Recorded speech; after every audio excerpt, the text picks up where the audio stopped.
their speech from their department bragging about winning like 4 rounds today. That's really obnoxious. I know, right? How could you imagine being in speech? I mean, like their speech kids, so it is a bit embarrassing, but like, Yeah. yeah. I remember when I did speech. It was terrible. Felt like a traitor. You were a traitor. I was a traitor. Dude, you were using Roboto? Why? I didn't calibrate times we were. That's what? Don't judge me. I'm going to judge you. You got your attention, clearly. It's okay. I'm going to calibrate. We're using Calibri? Don't even know how to say the font you like. Calibri. It's Calibri. That's dumb. I feel like No, you're dumb. No, it's all this is dumb. and then That's I disrespectful. Bro, y'all all have weird font choices. What's yours, bangers? Use lobster. Use the ones that no one can read. I use monosans. Oh my god. No, monosans is Arial actually. looks basic, so it's not distracting. But, You know. but average is like a good in between times you Arial round. is kind of It's different. called average. What? Arial's kind of different. It doesn't pop. That's true, Ariel. That's why you gotta use. No, but that's why you use it. No, if it doesn't pop, you're It just. makes it you're- monotone, Yeah. you know? No. Like with other fonts, they have. Okay, wow. Mhm. So, you just, help me understand, so are you guys gonna stand? Yeah. For your I'll speeches, stand or in you- my corner right here. Okay. I will also stand. Do you feel like you have enough space on your side and Yes, actually, let me move my back. and then We are could move the desk. you gonna sit for your crossfire, stand, I'm or? fine with that. Let's sit. Yeah, I'm fine with that. Okay. Staying too much today. All right, I ran this one. Like a psychopath. Okay, You were probably running that marathon all the way here. No, okay. Mm. Don't like to run marathons at this time. This is funny. Well, it sucks You because like the weather, Artemis whatever. Accords. Yeah. You like Just let us know when you guys are ready. Are you ready? Yeah, well, they're going first. Yeah. Yeah, You're okay, right. cool. Oh yeah, we are first. It's weird. I don't like going first. Yeah. Yeah, we don't really either. Well, you have the privilege of going I second. don't know, first mover advantage. Second mover. Time will begin on my first word. Judge, ready? Yes. Opponent's ready. Yes. Partner? Yes.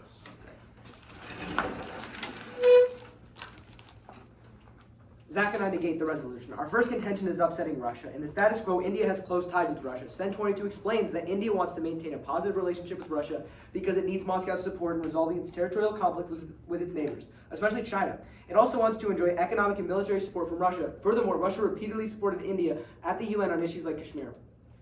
This close relation is significant for the Indian economy. The Indian embassy provides that, as per Russian figures, bilateral trade amounted to $9.31 billion, with Indian exports amounting to $3.48 billion and imports amounting to $5.83 billion. Reuters 23 finds that Russia supplied India with around $13 billion in arms in the past 5 years, and New Delhi has placed orders with Moscow for weapons and military equipment exceeding $10 billion. These quotes are significant because they prove just how important ties with Russia are for India. Moreover, India 21 has benefited immensely from Russian aid in space. Verdi 21 explains that Russia is planning to set up ground-based stations in India for receiving communication signals of GLONASS.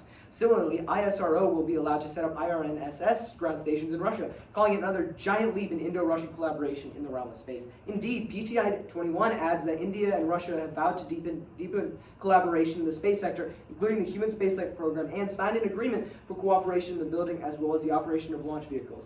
The signing of the Artemis Accords affects these close ties. Ramanthon 21 finds the development of two rival programs and two potentially conflicting frameworks for lunar governments creates new dilemmas for India. The decision it takes will be based not just on its lunar ambitions, but also the state of its relations with the three major powers spearheading voyages to the moon. Faust 22 explains that the head of Russian Space Agency said that the Lunar Gateway, part of NASA's Artemis Lunar Exploration Program, is too U.S.-centric for it to participate in, even though the Gateway leverages the existing International Space Station partnership. The impact is economic collapse. With criticism of the Artemis Accords from its BRICS allies, India should not sign the accords to upset its delicate diplomatic balance. With more billions of USD in trade between Russia, India cannot afford to upset its trading partner. Our second contention is economic disproportion. The Artemis Accords disproportionately benefit the U.S. at the expense of signatory states. Mike 20 explains that Boltony and Byers take special aim at the planned bilateral agreements known as the Artemis Accords. In promoting them, the U.S. is overlooking best practice with regard to the sustainable development of space. NASA's actions must be seen for what they are: a concerted strategic effort to redirect international space cooperation in the favor of short-term U.S. commercial interests with little regard for the risks involved. Jessica 22 furthers this by saying the Artemis Accords are not collaborative multilateral rulemaking as they're supposed to be, but rather the export of U.S. laws abroad. The U.S. intends to use the Artemis Accords to claim property rights in space. Jones 20 states that although the Artemis Accords are not explicit about property rights, what the U.S. officials said to Reuters, it is consistent with U.S. policy on this point, the return of humans to the moon for long-term exploration and utilization, which importantly will involve commercial as well as international partners. The Accords are likely to cement any deal-making in favor of the U.S. at the expense of other countries like India. Edith 13 explains that the global community is experiencing economic recession. Outer space development is emerging as an answer. The question is, to whom will the benefits accrue? Once legal rights to space resources are granted, only those with the capital to take advantage of new laws and policies will be put in a position to profit. Jessica 22 agrees when countries, especially powerful ones, create rules that run counter to these norms, multilateral institutions can unravel or worse, become irrelevant, resulting in less equitable institution that favors powerful nations and provides an unfair opportunity to reap economic benefits. The negative effects of economic inequality between countries is severe. The UN themselves explain high levels of inequality of opportunity to discourage skills accumulation, choke economic and social mobility, human development. They consequently depress economic growth, and this increases social discord, tensions, and triggers violence and conflicts. Negate today for a better tomorrow.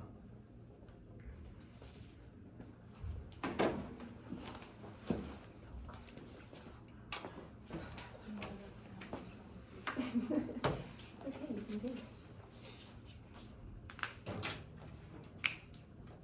Is everyone ready? Yes. Alright. I'll begin on my first word, starting now. My partner and I affirm the resolution. Resolved, the Republic of India should sign the Artemis Accords. To clarify, the Artemis Accords are a set of shared, non-binding principles that aim to govern the responsible, peaceful, and sustainable exploration of space. Condition 1 is the Artemis Program.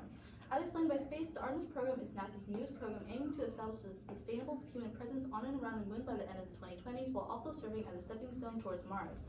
Since starting in 2017, the Artemis Program has successfully created and launched its Space Launch System and Orion spacecraft. According to NASA science, the two components of the Artemis 1 mission did so well that Orion stayed in space longer than any spacecraft designed for astronauts without docking to a space station. It also surpassed the record for distance traveled by a spacecraft designed to carry humans. As the Takshashila issue paper 21 explains, India's technological and budget hurdles will keep India's lunar program modest until it collaborates with other spacefaring states. By gaining access to the Artemis program, India works alongside the other countries in the program, which includes Canada, Japan, Australia, and the UK, and can gain immense knowledge and expertise for its own goals. As the Journals of India 22 further explains, India's space program would gain vast knowledge on robotics from Canada, sample return and avionics from Japan, and ground station and deep space network expertise from the US and Australia if it joined the Artemis program. These are all useful tools India can and will need in the future as the country shifts its focus towards Mars exploration and space security. Impact 1 is China. War between China and India is a serious risk. The Hindustan Times 22 explains that China has increased its military budget and is bearing teeth towards India for standing up to the authoritarian Chinese communist regime. With economic growth in dire straits and internal strains erupting, President Xi may strike a nationalist chord by forcing a military conflict. And the Institute for Peace notes that any conflict may go nuclear because of rising India-China border tensions and growing nuclear arsenals. India needs to develop its space assets to deter China. Rajagopalan 21 points out that India has to respond to the growing capabilities in the space of China, and Lily 21 concludes that India's space assets are essentially a deterrence mechanism relative to China. Currently, India's space program is constrained by its space budget and lack of resources, but by gaining space technology and knowledge from the Artemis program, India gets the support needed to compete against China and secure its own future both in space and militarily. Contention 2 is space debris. Space debris is a deadly threat. JAW 22 explains that we are going to lose the ability to use certain orbits because the carrying capacity is going to get saturated by debris, and we will see a loss of human life by school bus-sized objects re-entering and hitting a populated area, or commercial astronauts basically having their vehicle getting destroyed by an unpredicted piece of junk. Debris also threatens the functioning of satellites that are critical to the modern economy. As the IPD explains, our reliance on satellites is greater than we realize. Our infrastructure, economy, weather, navigation, and healthcare systems all communicate via satellite. If a satellite shutdown were to occur due to debris, effects would be seen across the world. The internet wouldn't work, ATMs wouldn't work, cell phones wouldn't work, and access to life-saving healthcare would be lost. India in particular is contributing to space debris. According to BBC News, in 2019, India created at least 400 pieces of space debris after destroying one of its satellites. This space debris reportedly increased the chances of hitting the International Space Station by 44%, and much of that debris is still in the atmosphere today, threatening other technology in space. A study by ADI estimates that over 6,000 pieces of smaller, untrackable debris were created as well. Overall, the National Interest 22 reports that India is behind schedule in the fight against debris. Fortunately, joining the Arms Accords solves this problem. The 12th principle of the Accords focuses entirely on space debris. Quoting directly from the Accords, signatories must commit to limit the generation of new, long-lived harmful debris by taking appropriate measures such as the selection of safe flight profiles and post-mission disposal of space structures. Thus, for all these reasons, we are proud to affirm. I'm ready for cross so far. All right. Since you went first, would you like the first question? Yeah, that'd be great. Okay, so you have stated that, right?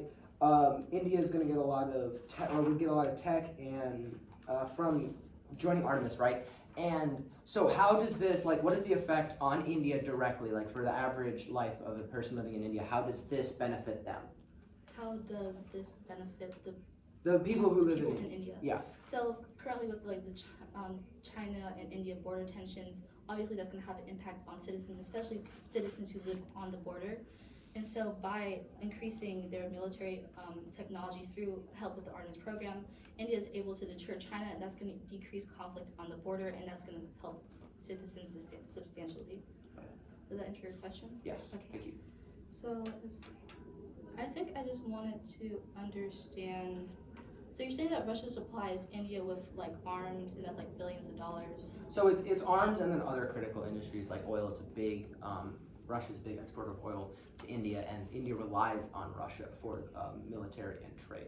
So I just want to like understand, are you saying that because India joins, if India joins the Artemis Accords, that's going to stop Russia from giving India all these? So we're saying that, so the more India does Western leaning, antagonizes the two big powers in the region, China and Russia. And since the Artemis Accords are a predominantly, it's a USA-led initiative, they started the Accords, Russia will view this as an antagonistic move by India to move towards the West. And we've seen how Russia reacts to countries as they begin to become more Western leaning. A great example of this is what happens in Ukraine. They oust a pro-Russia president, get a pro-Western president, and then a few years later, we see Russia invading. But could Russia really afford to do any of that? As we see, Russia is currently in conflict with Ukraine, and I feel like their focus would mainly be on the war, putting most resources there. And I don't think they would want to they want to get rid of India, especially if India is buying and putting money into Russia's economy with these weapons. So logically, from a logical standpoint, what you're saying is correct. But the problem is Russia isn't logical because it's not really Russia, it's Putin. What Putin wants is what happens in Russia, right? And Putin cares more about the image of how he's viewed, whether he's viewed as strong. So if he sees one of his trade partners and prospective allies leaning more toward the West, he will strike out in anger and do something stupid that would negatively affect him. No, even though, right, it'll be bad for him, he'll still do it anyway because he thinks that he has to look strong or to maintain his power and grip on Russia. But I also wouldn't think that Putin would want to just cast aside as one of his own allies like that. But then, so the EU used to be one of Russia's biggest trading partners for oil and gas, and then, but he still went to war with Ukraine, knowing that that would mean sanctions from them, which is what led to their economy being in the situation it is right now. And so we don't see any like increase in logic from Putin as the war has gone. In fact, we've seen his logic decreasing. The longer the war goes on, the more sporadic and stupid he gets. And this could be, again, India becoming more Western leaning could be what severs ties. Thank you. Do you want to take any running prep? Nothing good. Okay, cool. Actually, wait, let's take just like 20 seconds. All right, we're gonna take a little bit of prep. Non-binding. Innovation.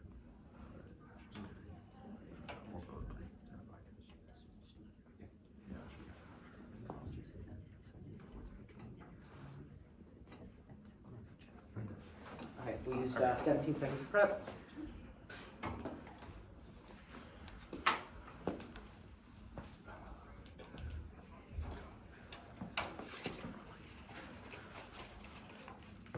Okay, Judge, I'm going to give you a little off-time roadmap before I start. I'm going to start by discussing some of the flaws in their argument, and then I'm going to go and systematically deconstruct and debunk some of their major points. And then I'm going to, if I have time at the very end, I will touch on a little bit of WAG. Time will start on my first word. As my opponent has previously stated, the Artemis Accords is non-binding, which leads into their first contention of innovation. India is already innovating in space technologies. Singhal 22 writes by 2025, satellite manufacturing segment will be the second fastest growing in the Indian space economy. Ramesh 22 found that thanks to India's well-developed space program, the satellite manufacturing sector is likely to go to $3.2 billion in market value in 2025, up from just $2.1 billion in 2020, while launch services will surge to $1 billion in 2025, almost double the $567.4 million in 2020. This explosive growth indicates that India does indeed have a strong space program. Singhal adds that currently India boasts over 100 space tech startups. The year 2021 was a watershed year for space tech startups, with investments reaching $68 million, a year-over-year increase of 196%. There were a total of 47 new space startups established in India in 2021. By joining the Artemis Accords, India actually gains nothing. Lele 21 adds, the United States and China are far ahead in moon excavation. It is a reality that India cannot match them. Hence, from a technology point of view, India is unlikely to gain much by joining any U.S. moon projects. India, which has major space accomplishments, should join such programs from a position of strength. Unfortunately, India's moon program has not made satisfactory progress. India needs to first consolidate its own moon agenda. Additionally, my opponent talks about national security. However, India should not focus on space-based national security. The country has threats much closer to home.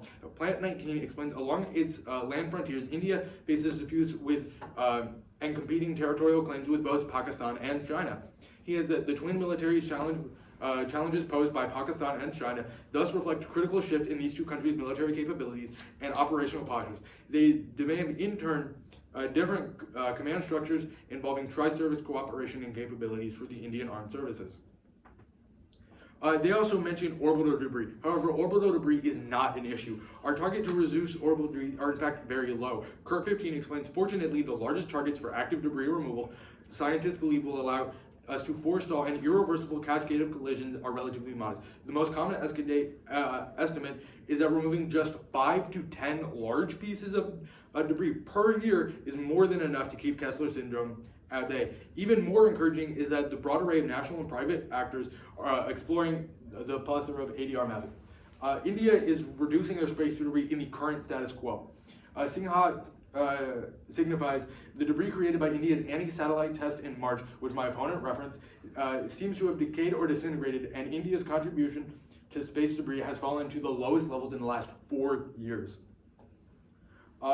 Additionally, other countries aren't the space debris problem. The United States, other countries are not the problem with space debris. The United States is. Irwin 22 states, unlike other countries, the United States is tackling the debris issue in a long-term problem that is decades away. He said, in reality, the risk of satellites colliding with debris objects,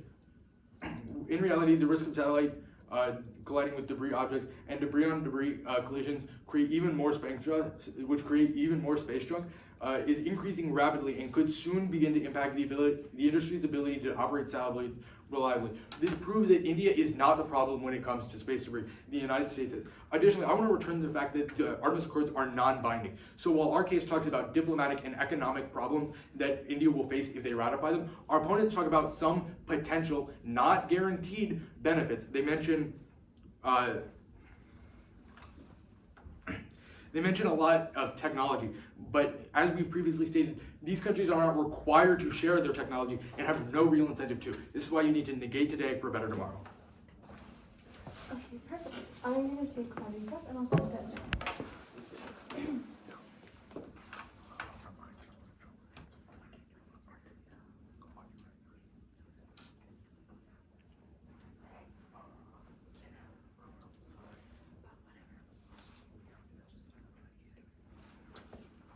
Okay, so stop prep at 20 seconds. Let me write that down. On our side. Okay. Perfect. So, this is awkward. Okay, so the order is going to be their case and then our case. Yeah, their case and then our case. Is everybody ready? All good? Okay, then my time will start now. Let's start on our opponent's side of the flow. They have two contentions and both are deeply flawed. Let's look at their first contention, which is about upsetting Russia. First, we'd say India can still work with Russia. According to the University of Connecticut 22, the accords are non-binding on signatory countries. So the accords don't dictate all the partners signatories can have, and India can continue to work with Russia even when they're in the Artemis program. And second, the Artemis Accords haven't stopped other countries from working with Russia. The UAE Space Agency joined NASA and other space agencies in signing the Artemis Accords, and according to Zalya 23, Russia just sent over a delegate to the UAE to discuss future space collaboration. So if anything, it has benefited their relationship. But third, we'd say that India and Russia aren't that close anymore because Russia prioritizes China over India. According to Grossman 22, Russia and India's top rival China now maintain a robust strategic partnership. Putin and President Xi underscored that their nation's friendship has no limits. New Delhi's good relationship with Moscow has not constrained Beijing in any measurable way. So they're not that close anymore, and if they want to still be close, they can. But now they have this argument about weapons sales. First, we'd say that Russia has very few weapons for sale because of their significant losses in Ukraine. According to Det 22, Russia's severe losses of high-end equipment in Ukraine, including hundreds of tanks and helicopters disabled by American and European-provided shoulder-fired rockets, will begin to cause significant slowdowns in the Kremlin's arms delivery. And second, no one wants Russian weapons anyway because they've been so effective in Ukraine. According to Brennan 22, Russians' travails in Ukraine might ward off potential customers. Their impact is about economic collapse. Remember, this won't happen because India can still be buddy-buddy with Russia. And second, we'd say that the accords actually helped Israel's economic sector, according to somebody. Anyway, they actually help developing countries' economic sectors, including in Israel, and they would help in India as well. Now on to their second point about the economic benefits of the Artemis Accords only benefiting the United States. First, we'd argue that the benefits of the Artemis Accords aren't just about money. It's about reaping technology and eliminating space debris and decreasing the risk of war in China. And the war of China is a whole lot bigger than any economic impact because that leads to the loss of tons of lives. But second, we'd say that India would benefit from the economic exploitation of the moon. So through the Artemis Accords and the Artemis program, India could become part of mining the moon. And India is interested in mining for helium-3 on the moon, according to the Hindu 2016. Indian scientists were working tirelessly to mine the moon for helium-3, which could be used in nuclear reactors to provide enormous amounts of power without any harmful carbon emissions. So they would get the benefit of that as well. And then third, again, increasing technology helps increase the economy in these places. If we increased Indian technology, which we would do if they join the Artemis Accords, then that would grow their economy. Their impact is about inequality, but remember, India would actually be helped by the Artemis program and the Artemis Accords, and it surely wouldn't be hurt because of its relationship with Russia. But now let's look at our side of the flow, which is where you're going to be voting on our first contingent about the Artemis program. They have a few responses here, but basically the story is really simple, right? The United States wants to start this Artemis program and by the end of the 2020s have a human presence on the moon. Their first mission was successful and the rest will be successful as well. If India joins the Artemis program, they can be part of this success and that will be beneficial to them because it will help deter China from a war. Remember, the risk of war in China is pretty big right now as they're increasing their military budget and it could go nuclear, but India investing in space helps deter China. The whole point of space-based national security is to deter China from invading them. Thus, my partner and I are proud to affirm the resolution. Okay. Are you ready for us? Yes, I am. Yeah? Okay, perfect. You can ask the first question.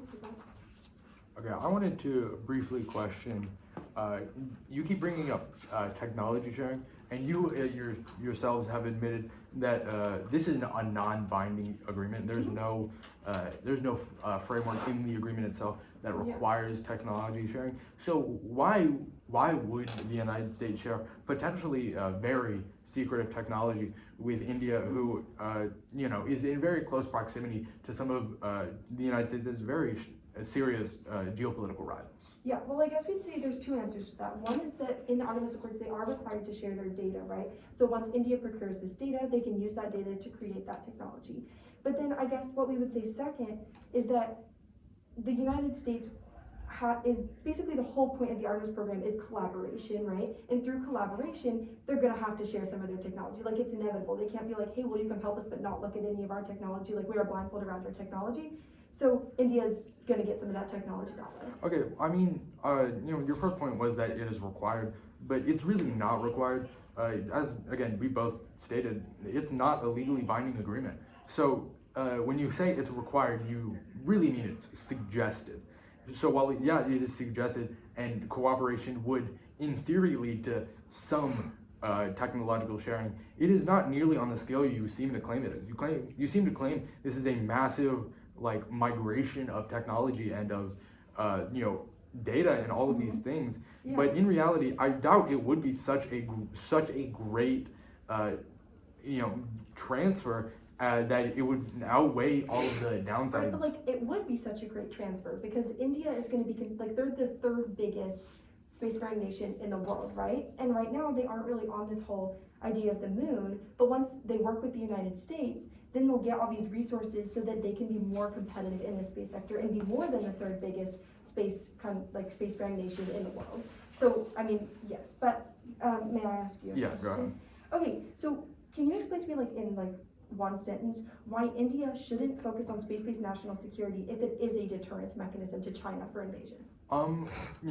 As we both agreed, there are on-the-ground threats, and it is in India's best interest to focus on these on-the-ground threats. Right. These outer space threats are not fully realized.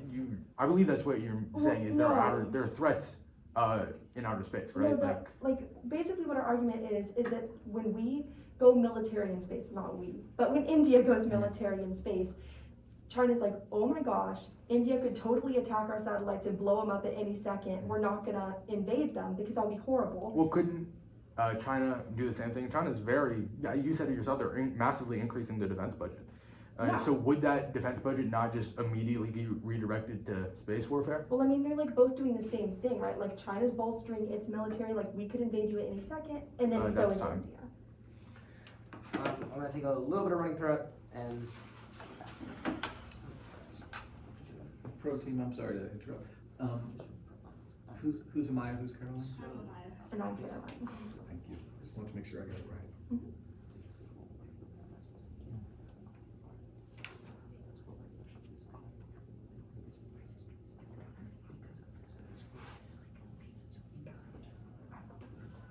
We should just change it.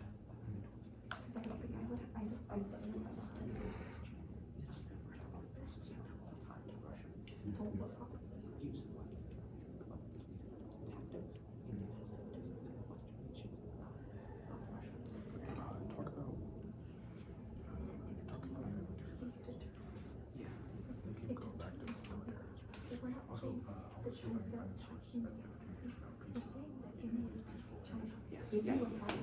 Okay, we used 45 seconds of prep. So, Judge, just for a bit of an off-time roadmap, we will start by defending our case, and then I'll move on to the opponent's case and reiterate some of what my partner said in rebut, and then I will use the rest of my time for weighing. Time starts on my first word. So about our first contention, and they said that India and Russia can still work together. Just because two countries can do something doesn't mean they're going to. As we stated in our case, by becoming more Western leaning, India is going to sever all ties with Russia, which means that Russia is not going to want to work with them anymore. And yeah, our opponents have stated that this will, they'll keep working because Russia has been working with the ESA continuously. And here's the thing. In the status quo, they expect countries, right? There's no change for them because those Western countries in the ESA have always been Western leaning, and that's not a change for Russia. But India becoming Western leaning is a change, which is why they won't continue their space, because it shows that they're too Western leaning, which Putin is not going to like, and he will sever ties and he will stop all cooperation missions with India. To move on, so our opponents say how Russia and China's bond is stronger than India and Russia's bond, which is part of India's shtick. They walk a tightrope between Quad and BRICS space because they're a part of both. They're a part of both, and they play both sides to get the best outcome that's for them. If they become too Western leaning, that ruins that right now. And they also go to say, when we talk about the weapons that Russia supplies India, that it is the weapons in Russia in the war of Ukraine that are doing bad, when it is not. Russia's tactics have not evolved since World War II. India's have. So it is not the fault of the weapons. It is the fault of the people using the weapons because they're not employing their tactics correctly.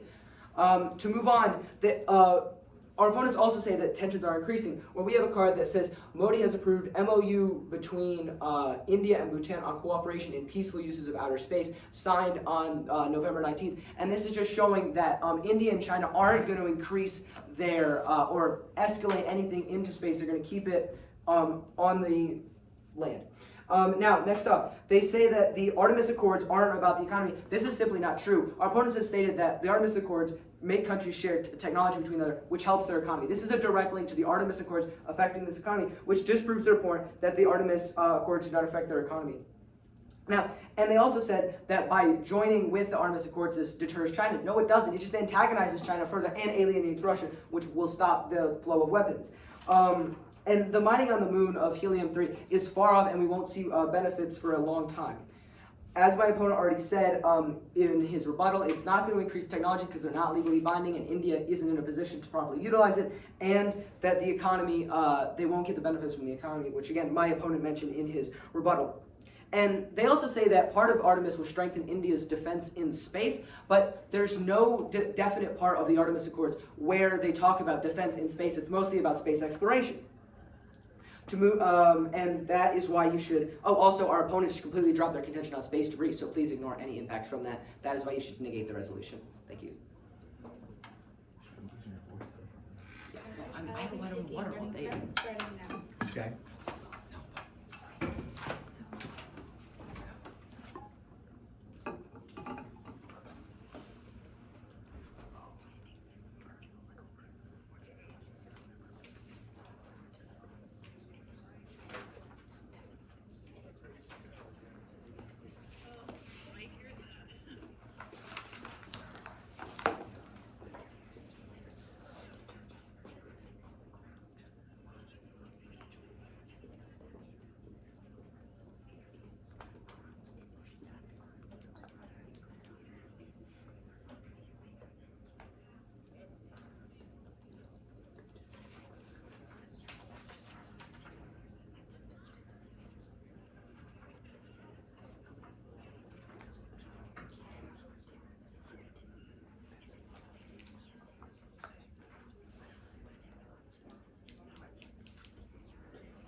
I'm stopping my time at 1 minute and 13 seconds.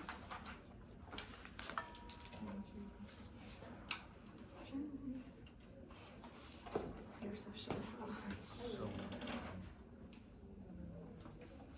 Just for a brief off-time roadmap, I'm going to go on their side of the case first, then on our side, and if I have time, I'll do a bit of weighing. Is everyone ready? Yep. Starting on my first word. Now to their first contention about upsetting Russia. My partner has a few responses to this. One, India can do both. The Artemis Accord is non-binding, and also we have examples in the present of the UAE, who is a signature in the Accords, working with Russia. So Russia doesn't really mind the Artemis Accords, and India can still be able to join without hindering its relationship with Russia. Their response to this is that just because India can doesn't mean that they should, and that somehow it's still going to sever relations with Russia because India hasn't been Western leaning till now. But that's actually not true. India has collaborated with the U.S. in space exploration before they have ever joined the Artemis Accords. So of course they could be seen as Western leaning right now, and Russia hasn't done anything yet, so it's not likely that they will in the future. And also onto the benefits of Russian weapons and stuff. Remember, Russia's in a war with Ukraine right now. They're not going to be able to give a lot of supplies to India, and they can't really afford to cut off India right now because they need to get that money from the weapons that they're selling currently. Now to the second contention on U.S. centrism. Remember, a war with China is always worth preventing more than any economic damage. And also, they say to this that this China war isn't going to happen and that it's only on land, but we'll get to this on our side of the flow. And also, they said that an increase in tech, the Artemis Accords doesn't increase tech, but again, I will get to this on our side of the flow. Now onto our side of the flow, as I mentioned in their summary, we're not going for our space debris contention. And onto our first contention now, which is really what we're going for here. Remember, the Artemis Accords is going to help India join the Artemis program. The Artemis program has a lot of success with the SLS and the Orion. And India, as we said in our case, India needs more collaboration, and the Artemis program will give it the collaboration it needs. They're saying here that India's innovation is already growing with like prospects of like billions of dollars more in 2025 and stuff. But as our case says, India is still weak and they need this collaboration to deter China, which is really our biggest impact here. China is increasing its threats towards India, and it needs to be deterred. And space militarization will help India deter China. And the only way it can increase its space militarization is by getting expertise, knowledge, and collaboration and the backing from other countries, which will only get if it joins the Artemis program. As of now, what's at risk here is conflict with China. If India doesn't get the knowledge and expertise it needs to deter China in space, then China will continue to increase conflict and tensions, as we've seen in the border situation, and this will endanger citizens in India and China on both sides and increase military conflict. So just for all these reasons, we urge an affirmative ballot. Okay. Let us know when you're ready for a cross. I'm ready whenever you guys are. Great, can I have first question? Of course. So you keep saying how India needs Artemis in order to defend itself from China, right? Mhm. Specifically in space. Where specifically in the Artemis Accords do they discuss space defense and space cooperation on defense, and not just generally sharing space technology? So I think that's maybe a bit of a misinterpretation. So our case is saying that the Artemis Accords allows India to join the Artemis program. And the Artemis program is what's going to give India this technology, not the Artemis Accords. We understand that the Artemis Accords only provides data, it doesn't provide technology. But the Artemis program does. And also, when India joins the Artemis program, China's gonna be like, oh my goodness, like India has the US behind it now, it has Australia, it has Canada, it has the UK, it has France. Like, oh my lord, I'm terrified. I won't say it like that. But then India will be deterring China from space, from invading them on ground. Okay, you're talking a lot about how you think China's going to react, but I don't believe there is a direct source for that. I mean, if there is, I'd be more than willing to hear it. But also, with space militarization, if India increases its militarization in space, which it has said it does not want to do, as my as my partner stated, they want peaceful uses for outer space. So if they do increase their space militarization, which again, they are unlikely to do, would not China also do that? Would they not feel, like you said, threatened and say, we need to be able to counteract this, we need to be able to fight back? Well, our Lily 21 evidence is the one that's like Indian space assets are a deterrence mechanism to China. So it's not saying Indian militaristic space assets, it's like any assets India has in space to So China. just like commercial satellites. Quick follow-up question to that. So you talk about how Artemis is what's defending India from China, but isn't that what Quad does, right? That is the point. Quad is a military cooperation agreement that is part of its purpose is to protect Australia, Japan, and India from the aggression of countries such as North Korea. But what has the Quad done so far as China's been increasing aggression? Has China attacked India? Because if not, I think it's doing a pretty On good the job. border, it They've has, been yeah. crossing the Okay, lines I do not setting believe military- a small, relatively small speaking, border clash would really invoke Quad. I mean, Quad is it has major Quad is powers. is a preliminary version of an Southeast Asian version of NATO, right? And NATO doesn't always get involved, like specifically to trigger all the allies to get involved. It has to be a direct, not a small border skirmish or propping Sure. up rebels But in what other you said countries. in your own case, or in your own rebuttal, or in your own summary, I don't know, you literally said that like India is on the border, like walking a tightrope between Quad and Russia and China, right? Exactly. So Yeah. like, if you have 1 foot out the door of the Quad, they're gonna be less likely to defend them, right? No, they wouldn't have joined Quad if they were not in how you would say fearful. That's time. Yeah, fine. We're gonna take the rest of our prep real quick. We got like A while, yeah, we got like 2 minutes almost. Cool. Cool. Alright. I'm just gonna give it 1 second. What's That's good. We can drop it. Drop that. We'll keep that.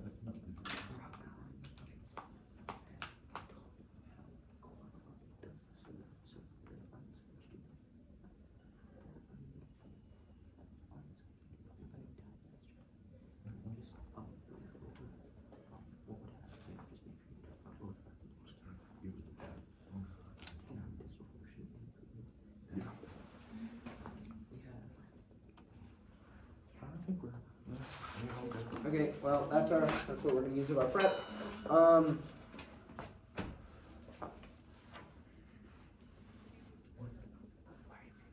very confused by what it is. Okay, Judge, a little off-time roadmap. I'm gonna start by addressing some of the stuff that was said in cross as well as their arguments in general, and then I'm gonna move on to defending ours and then end it with some way. As we've stated in cross and previously stated, India is walking a very tight rope between the West and Russia and China. This rope has played drastically into India's significance. The reason these Western countries want to pursue India is because they believe it would reduce the power of these other nations. But India is doing this intentionally. This is a strategic decision. They see the benefits that they get from working with Russia and in some aspects working with China despite conflict. They see these benefits and they know that it is crucial for them to stay on this tightrope. But signing the arms accords pushes them too far. It pushes them too far to the west and will likely cause even more conflict with these countries, like complete eradication of trade relations with Russia, which, as we've previously stated, will lead to an economic collapse. Additionally, our opponents talk about how Artemis will provide protection for India, but that is what Quad currently does. Quad currently is an anti-Chinese alliance built in Asia. Its goal is to prevent the expansion of Chinese hegemony across Asia. So why does India need a second, less effective version of Quad? They don't. They really don't. Again, now I'm going to move on to weighing. We outweigh them in time frame, scope, and probability. I'm going to start with time frame. If Russia cuts off trade with India, the economic collapse is immediate. It is not a slow, gradual decline. It is an immediate collapse, and this will drastically affect a large number of people. This brings me into scope. 1.5 billion people live in India right now, and if there's an economic collapse, all of them are affected. And this leads me finally into probability. This is almost guaranteed. Russia is not going to make rational decisions, as they're desperate. They're not going to. Additionally, China is unlikely to react, or China is likely to react to them joining Artemis, which is why you need to negate today for a better tomorrow. Okay, I believe I have about a minute and 27 seconds left to prep. Yeah. Okay, so I will take that.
this. Okay, perfect. So the order is going to be our opponent's side of the flow, and then our side of the flow, and then weighing. Okay. Then my time will start now. Judge, joining the Artemis Accords will help India's space program take off. Let's look at our opponent's first contention, which is about upsetting Russia, which is what they're going for. Remember, there's 3 things to remember here. 1 is that India can still work with Russia even if they sign the Accords. 2 is that in the past, we've seen that Russia still works with countries after they sign the Artemis Accords, like the UAE. And 3rd, India is walking a tightrope right now between the West and Russia, and they need to get off that to decrease the danger. On their second contention about economic benefits only going to the US, just remember our turn that India benefits in other ways, like from technology, reducing space debris, and reducing the risk of war with China. Which brings us to our side of the flow, which is where you're going to be voting this round, on our first contention about the Artemis program. Remember, the only way to join the Artemis program is by signing the Artemis Accords, and the Artemis program is great. It aims to get humans on the moon by the end of the 2020s and then look towards Mars. Their first mission was successful, and it will be successful in the future. It will help grow India's currently modest space program, which will not grow unless they join. They will get technology from other countries, including the US, Canada, and Japan. The impact to all of this is decreasing the risk of war with China, and this is by far the biggest impact in the round. As we read in our case, our Lili evidence, India needs space assets in order to deter China from invading them on Earth, and they need them right now. This means we outweigh on time frame or timeliness. We need these space assets right now, otherwise, because of these border clashes that have been happening in the status quo, China is somewhat likely to invade parts of India. We outweigh on probability because, again, of these border clashes, and then we outweigh on magnitude because our evidence from case says that this war has the possibility to go nuclear. Nuclear war would be horrible unless India can make their space program more robust and allow their space program to take off like it would by signing the Artemis Accords. There's a possibility of nuclear war between China and India. Thus, my partner and I are proud to affirm. Good job, guys. Great. Good job. You guys are rock stars. I don't know how you did this. Really remarkable that you kept your composure. And you were so